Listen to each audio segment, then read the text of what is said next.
सरल सीधे व्यक्ति को संसार में कष्ट सहने पड़ते हैं, पर चालाक व्यक्ति संसार में सुख पाता है, सफल हो जाता है। सफल नहीं होता, ये गलत शब्द है। सफल नहीं होगा। अभी कोई चालाकी से सफल हो सकता है। रावण जैसा कोई चालाक पुरुष था, सब विद्याओं का ज्ञाता, परम चालाक था। कालनेमि से बढ़कर कोई चालाक था?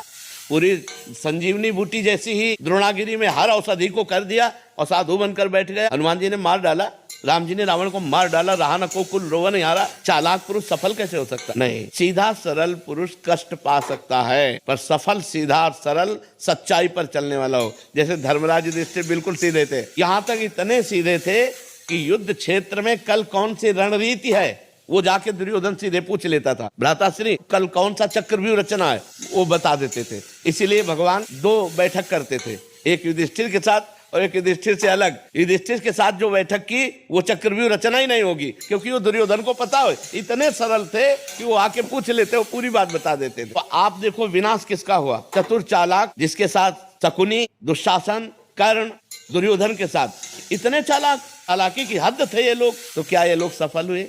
नहीं, सफल हुए सीधे साधे युधिष्ठिर जी महाराज। तो चालाक पुरुष तुम्हें सफल होते नजर आएगा, लेकिन सफल नहीं हो सकता। सीधा साधा पुरुष तुम्हें दुख भोगते नजर आएगा, लेकिन वो दुख भोगेगा नहीं, आगे चलकर वही विजय को प्राप्त होगा। थोड़ी यात्रा ऐसी है जिसमें संशय हो सकता है देखकर कि बेईमान, दुष्ट, चालाक, कपटी पुरुष उन्नति को प्राप्त हो रहा है और धर्मात्मा, ईमानदार दुख को प्राप्त हो रहा है। लेकिन परिणाम में सही चल रहा है उसका सही परिणाम होगा, और जो गलत चल रहा है उसका गलत परिणाम होगा पक्का। उसका पुण्य उसको साथ दे सकता है, लेकिन जो जीवन का परिणाम है वो ये पद नहीं है। मरोगे तो तुम्हारे साथ पद नहीं जाएगा, तुम्हारे साथ रुपया नहीं जाएगा, अच्छाई जाएगी, तुम्हारे सत्कर्म जाएंगे। और ये पक्की बात समझ लो, जब आपके आचरणों का, और भगवान ऐसी बुद्धि भ्रष्ट कर देते हैं कि खुला आचरण उसकी गंदगी सामने आ जाती है। आदमी की इज्जत चली गई तो किस योग रह गया? तो ये पक्का समझ लो, अच्छा पुरुष और धर्मात्मा पुरुष दुखी हो सकता है लेकिन हार नहीं सकता।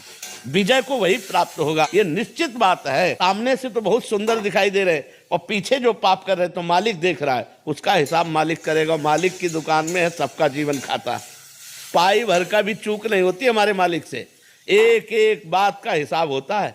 अगर हमने अंगुली भी उठाई है तो उसका भी हिसाब है कि क्यों उठाई और कैसे उठाई।